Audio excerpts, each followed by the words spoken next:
worship service, we are starting a new series talking about voices. And I don't know, of course, when you hear voices in your head, you think of a lot of different things.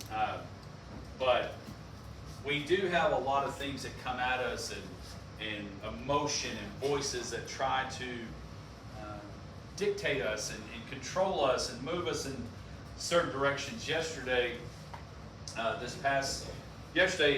ACU has a girls team camp going on, and there's basketball teams all over the state that are playing in it.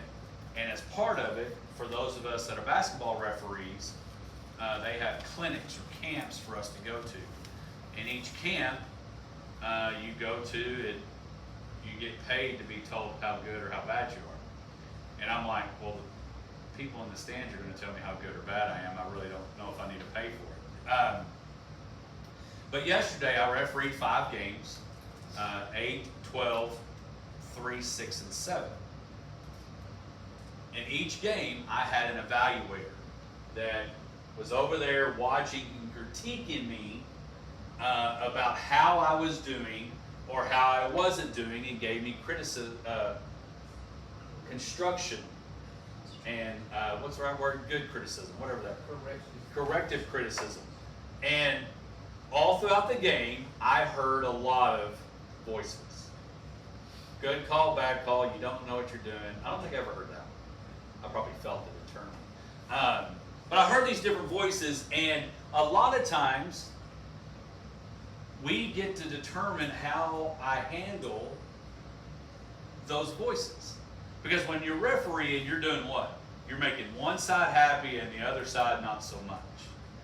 But then, not only did I hear those voices during the game and I had to make a decision, do I let that bother me? Do I block it out? Referees say, well, I'll just drown it out. No, you don't. You just handle it better.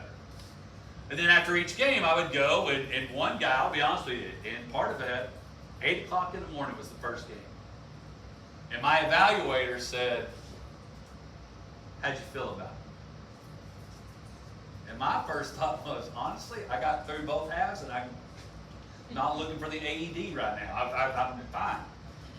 But he goes, well, but really, how did you feel it? So he started critiquing me and telling me some things I need to do better and things I wasn't very good at. And he even said, you know, your posture and how you moved around looked like you didn't really care.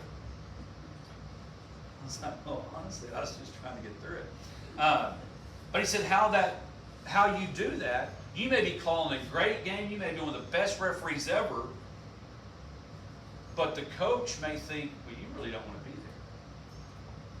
So I get critiqued, and I had options. I had options with those evaluations and that for the next 4 games. How do I get better? I could have said, well, he doesn't know what he's talking about. He's just probably been refereeing long enough and thinks he can tell people what to do. Or I had a choice to try to get better on the things that we do. Well, this morning, I say all that because the voices I heard yesterday, the voices I hear, we have a choice on how we handle those emotions that come into our lives. And over the next few weeks, we're going to talk about how we handle those things. One of the things that we talk about when we're in a Define room is you may not be able to control that first thought that you have, but you can control the second. Something may pop up and you want to react one way. You get to control how you react and how you handle those voices. And this morning, we're going to look at the voice or the struggle of simply, one of the things I think we battle with is temptation. When temptation pops up, how do we handle it? What do we do? Every single one of us are tempted. Every single one of us, I'm going to tell you, has some type of struggle that we have to battle with and deal with, and how do we handle it? And when you say, I'm going to tell you right now, you know what? Billy Graham, he had a struggle. Don't know what it was, but he had one. Every single one of us are tempted, and the reason I know that, and we're going to read it a little bit later, is Jesus was. The Bible tells us Jesus was tempted in every way possible, just like everything that we get tempted by, and yet without sin. So this morning, if you have your Bible, you can turn to 1 Corinthians chapter 10, and we'll eventually end up in Matthew. But every single one of us have a choice and have the opportunity on how we handle temptation. And if I were to ask you to write down what's your biggest temptation, you already know what that is. And you know how you handle it, you know how you try to avoid it, but we'll talk about that in a moment. But in 1 Corinthians 10, it says this.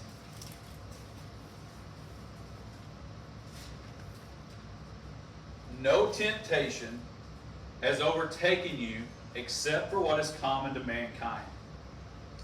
And God is faithful. He will not let you be tempted beyond what you can bear. But when you are tempted, He will also provide a way out so that you can endure it.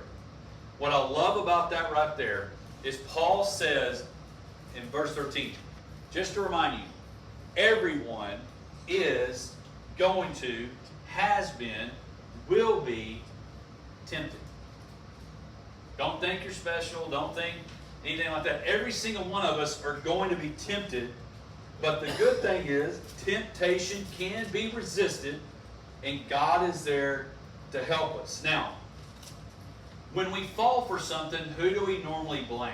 What's the saying? The devil made me do it. That, if we were playing Family Feud, you would get the first X. Because in James, he says, when tempted, no one should say, God is tempting me, for God cannot be tempted by evil, nor does He tempt anyone. But each person is tempted when they are dragged away by somebody else. When they are dragged away because the devil made me do it, or my buddy told me to get in the car with him and go with him. No, by their own evil desire and enticed. Then after desire is conceived, it gives birth to sin. And sin, when it is full grown, gives birth to death. Every single one of us know what that temptation is that we battle with, that we struggle with. And maybe it's a daily struggle. But the good thing is we do not have to battle it alone. It's normally when we make that decision. And what I love, it keeps going, James says, don't be deceived, my brothers and sisters. Every good and perfect gift is from God, coming down from the Father of the heavenly light, who does not change like shifting shadows. And James goes on to tell us in James 4, submit yourselves then to God, resist the devil, and he will flee from you. Come near to God, and he will come near to you. Wash your hands, you sinners, and purify your hearts, you double-minded folks. And so what I'm trying to say is one of the things that we need to look at as we try to resist temptation. One, I love how he says by our own evil desires, we get dragged away. How many of you realize when that temptation comes and you start making the step being dragged away that you're going the wrong direction? A lot of times we know exactly where we're going. We know what... And again, I wish I'd have passed out index cards that wrote down, what is your struggle? What is the temptation that pulls you away, that drags you away, that you know you struggle with? And some things that Paul understands and recognizes that for us to do is recognize, first of all, the people and the situations that put you in the wrong. If you're going to want to learn how do you resist temptation, how do you find that way out, how do you make sure that you are able to avoid falling through and letting it be conceived into destruction, is recognize the people that put you in the situations that push you wrong. Number two, find people who will call you out. It's important to have people in our lives to know when we start going down that road and that voice of temptation starts pulling us and dragging us away, we've got to have people in our lives that will have that awkward conversation. Because a lot of times we're like, oh, you'll get through it. Oh, it's just one thing. It's just a struggle. But the truth is, the big disasters never start with a big step. They're normally, as another Casting Crowns song is, it's normally a slow fade. So it's important that we find people, one, that will hold us accountable and have that awkward conversation, but to avoid the people that drag us away. And the other thing is be in the Word, walking in fellowship, to be in the light, because when we are blinded and have no direction, we will end up where we don't want to go. And so I say all this about temptation, that we've all been tempted, but let's look at what Jesus did when he was tempted in Matthew chapter 4.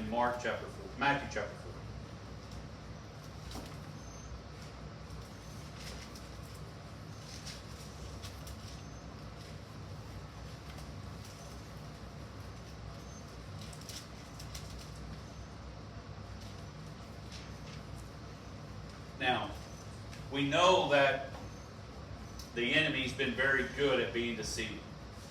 Deception, deceiving, being deceptive is one of the best tools that Satan uses. And let's look at Matthew chapter 4, beginning in verse 1. When Jesus was led by the Spirit into the wilderness to be tempted by the devil, after fasting 40 days and 40 nights, he was hungry. And the tempter came to him and said, "If you are the Son of God, tell these stones to become bread." Jesus answered, "It is written, man shall not live on bread alone, but on every word that comes from the mouth of God." Then the devil took him to the holy city and had him stand on the highest point of the temple.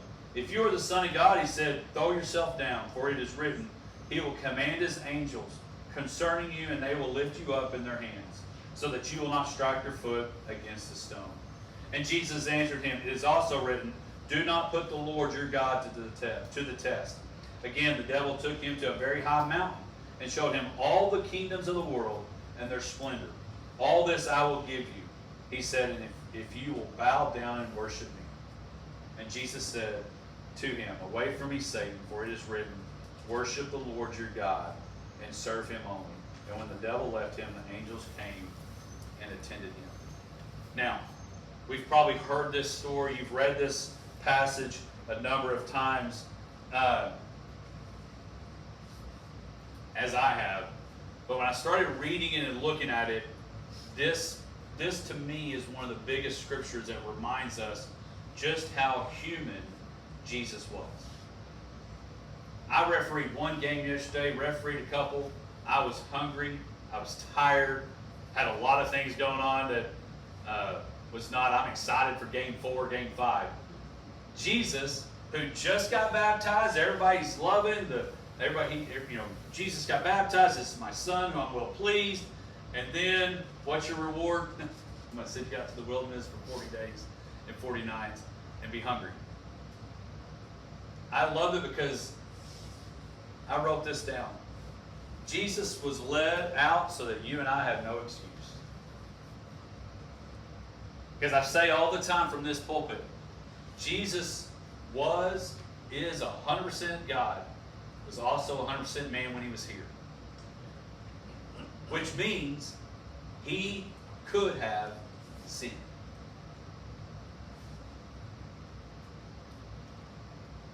Now some people look at me like, is that right or wrong? That's why the fact that he lived perfect is so crucial. He lived a perfect life. Because if he's 100% man, that means that choice could have been made. Adam and Eve, you know what they didn't have to do? Eat that. Whatever the fruit. Everything was perfect. They ruined it. Jesus, even though hungry, even though tired, chose and made the decision because he knew he had to live a perfect life to go to the cross for you and me. And he did so. He lived a perfect life for you and me. And so, as I read this and I look, just remember, Jesus was hungry. Do not live on, Tell these stones to become bread. Jesus says, it is written, man shall not live by bread alone, but on every word that comes from the mouth of God. He understood how important drawing his close, drawing and having that relationship with his Father on this earth was huge. It's no different for us to have that relationship through Jesus with our Father. Number 2, then the devil took him to the holy city and had him stand on the highest point of the temple. If you are the Son of God, throw yourself down. And this is where I have what you're talking about with us. There are certain things that would involve temptation that are obvious that we know we don't need to go near. And I say that obvious for you. There are things in your life that you know if you go down that road, you know the results they've been in the past. You know what's going to happen. To me, and he says, of course, he quotes scripture out, and he says, he will command his angels concerning you that you will lift up their hands so that you will not strike your foot against a stone. And Jesus says, do not put the Lord God to the test. Could have Jesus jumped off and done what he wanted? Yes. But he knew what he had to do. And in the same way, when I say about the obvious, you know the obvious things. You know the obvious people that if you're around, if you're near them, or if it's a substance or whatever it is, you know if you do that, it's going to lead you to a way, or a path that you do not want. So avoid the obvious. Number 3, Jesus, again, the devil took him to a very high mountain and showed him all the kingdoms of the world and their splendor. All this I will give you, he said, if you will bow down and worship me. And Jesus said, away from me, Satan, for it is written, worship the Lord your God and serve him only. And I end with this one because I think this is the temptation that we struggle with sometimes the most. And we talked about it with our All series. But pointing our direction and worshiping something or someone that never fulfills. Worshiping something or someone that never fulfills. All this I give you if you will bow down and worship. And see, those voices that are not from the Lord. And we know there's two different because they say in Galatians, you either live by the Spirit or you don't. You cannot live by the flesh because the flesh is contrary to what the Spirit wants. And I think the big struggle we have is we want to drift and worship what feels good. Worship what we think gets the job done. Go the route that satisfies us now instead of realizing the grand picture. And I really believe Jesus just finally said, Satan, you've had your time. Go away. Go away.